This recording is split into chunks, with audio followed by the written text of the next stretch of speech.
Some More Good News Season 2 is all about people doing good through following their passions, good for their own souls and for others. I'm Kate Cherichello, and welcome to today's episode. Let's spread a little more goodness in the world. Today's guest is coming at us all the way from Japan, Marcie West. She is the Regional Operations Manager of the USO Pacific. For those who don't know, the USO is the United Services Organization. It's a nonprofit whose mission is to strengthen America's military service members by keeping them connected to family, home, and country throughout their service to the nation. How did we cross paths? Well, I have been blessed to be a part of the entertainment division of the USO since 2018. And due to the pandemic, we couldn't do live events. So the USO did a quick and wonderful job of creating virtual events.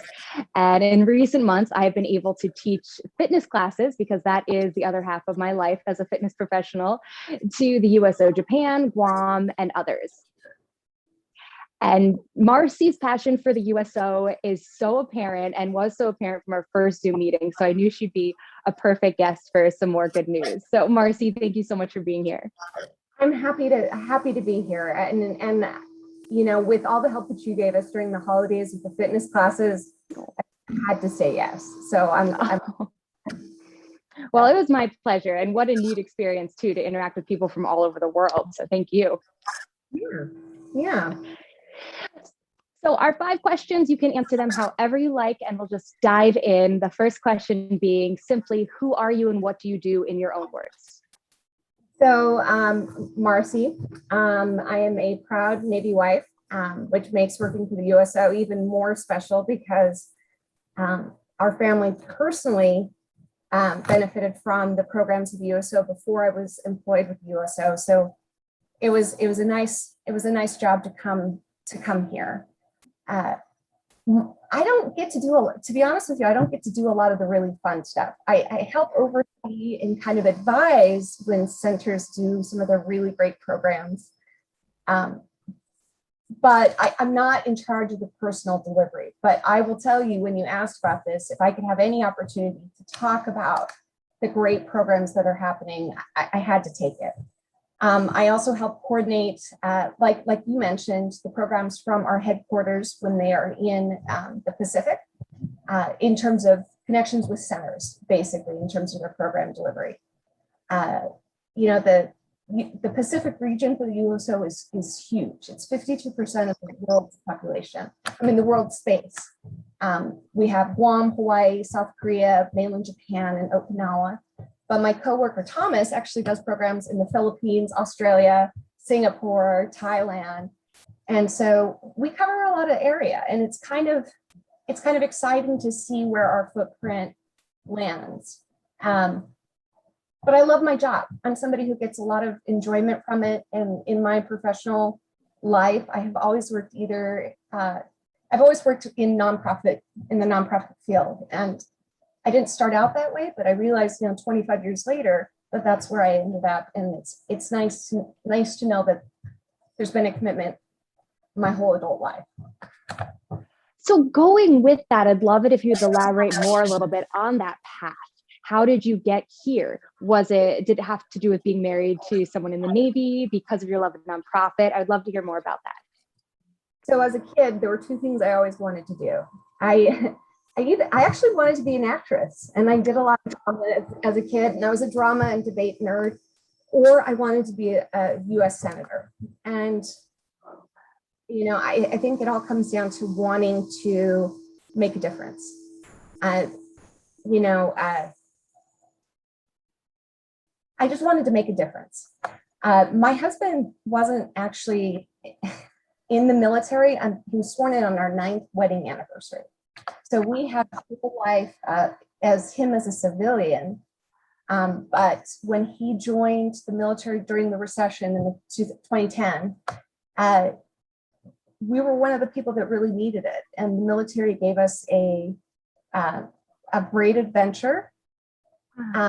And I also found, as we moved to different duty stations, the nonprofit field was one of the ones that was very accepting of the fact that we'll take you for the 1.5 to 3 years that you might be here. A lot of times corporations want you to come and they want you to commit to like your 20 years, even though nobody really does that. But there were a lot of times when I was going to interviews, they'd say, well, why did you come to Washington? Well, my husband's in the Navy. And then you get the head tilt where they say, oh, so how long are you going to be here? And so it's hard as a military spouse to get work. So the nonprofit field ended up giving that opportunity to me. And here in Japan, there's not as much opportunities for spouses because of the agreement we have with the Japanese government. So you either get a government job, a GS job, or you work in like the support field, or you work for the USO. And I was lucky to get this job 2 months after we moved here.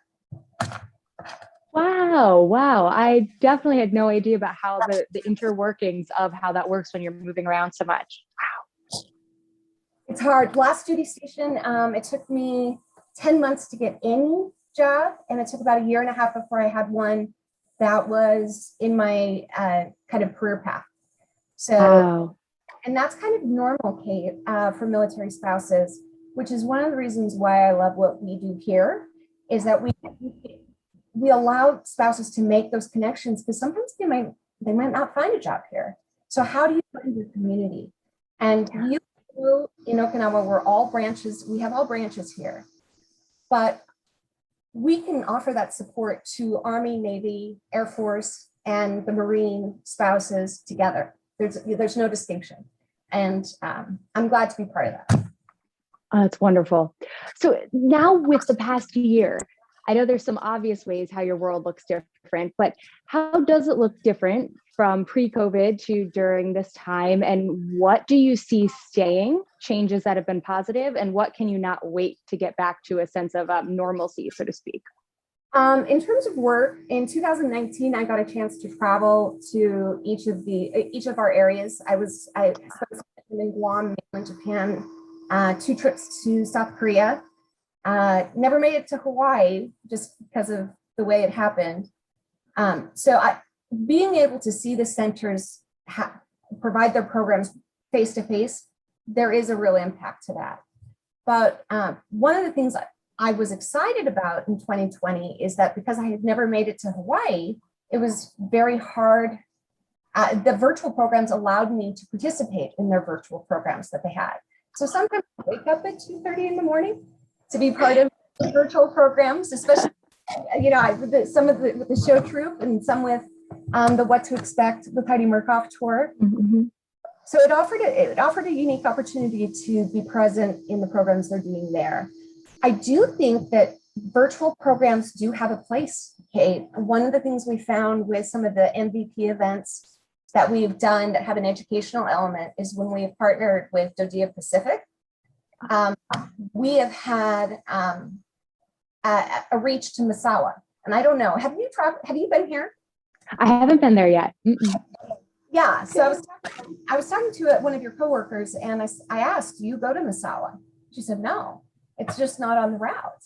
Uh-huh. So the virtual programs have an opportunity to reach people that we just physically can't get there when you cover 52% of their surface. So I hope it stays. Great. So you have very obviously been a part of a lot of goodness, and I would love to hear a story, 2 stories, however many you'd like, just about seeing goodness that the USO has done. So one, like I mentioned before, I don't sometimes get to do a lot of program delivery, but we are on the NCAS Futema base. And we have a center here, and the field programs manager asked me if I wanted to come deliver cookies. They did the Grinch COVID that stole Christmas. And they had green cookies, and they went to all of the commands and handed them out. And to be able to be there and actually just help hand out cookies, it sounds silly, but actually to see where all of the oversight and the support we offer in our office, how it was helping actually deliver a little bit of holiday cheer to the service members. But I think the one that I did have a little bit of a part in is we have an overseas virtual that we started. It started as the Pacific, but we've expanded and included Europe. We've got a good partnership with them. And last month we read The Queen's Gambit by Walter Tevis. And we had these discussion groups of spouses. There were enough that we broke out into different discussion groups. And I got an email back from one of the spouses that said she had actually struggled when she read the book because something about Beth was bothering her. And when we were in that discussion group, she said, they discussed the fact that Beth was likely on the spectrum. Mhm. And she went back and she realized the reason why it bothered her was because her son is on the spectrum. And then her perspective changed on this because she said, I think I understood a little bit better how his mind worked. And it was just this discussion, this book club, and this one spouse, but, I even have chills talking about it again. And,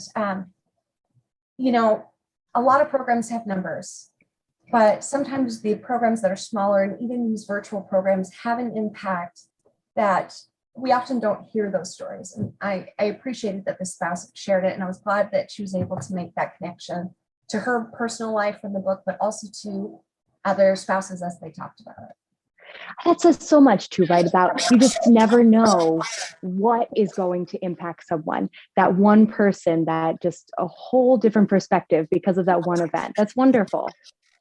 So one more question for you. Is there anything that you find yourself saying over and over again, whether it's to the people you work with there at the USO, to donors you might come across, to the military members and their families, any advice, anything that you just try to drive home, any Marcie-ism that you'd like to leave us with? I pride myself on being authentic. And as we work through things, I want to try to be a sounding board for the area program leads and the center program leads. And I sometimes don't have all the answers, but I'm willing to help them work and find what it is to help them provide the best program that they can. But the thing I probably say the most is how much I truly appreciate the time that people are putting in. When you decide to work in the nonprofit world, you basically decide to live your job. It's not one that you really honestly clock in at 9 a.m. and clock out at 5 p.m. a week. It is 7:13 a.m. here. And I actually started about an hour earlier because there's just always so much to do. And I'm just grateful every day that I get to do it, and I get to do it with some of the best people I've ever met. And that is why I'm so grateful that you gave me this time today, because I hope that more people can hear about what you're doing, what the USO are doing, and also just be more aware of how these people who are fighting for our country are living and being, changing places. So I'm going to add one thing, Kate. If anybody's watching that want to help, go to volunteers.uso.org. We can use you. And we are actually, the USO is building a group of virtual volunteers. So if you want to help when Kate does a fitness program and help her with the chat box or something, you can do that. Or if you want to get involved in gaming, or if you'd like to participate in the Overseas Virtual Book Club, we need people to help us. So go ahead and visit that, and we have things for you to do. Wonderful. Volunteers.uso.org. Yep. And I'll put that in our show notes too. Marcie, thank you so much. And yes, everyone go explore USO.org too, just to see there's such an array of programming that is done beyond what we think of USO and Bob Hope and all of that. There's so much that goes into it. So Marcie, thank you so much for your time. No problem, Kate. Follow me, Kate Cherichello, at positively_Kate on Instagram for more. If you have good news that needs to be shared, please send me a message.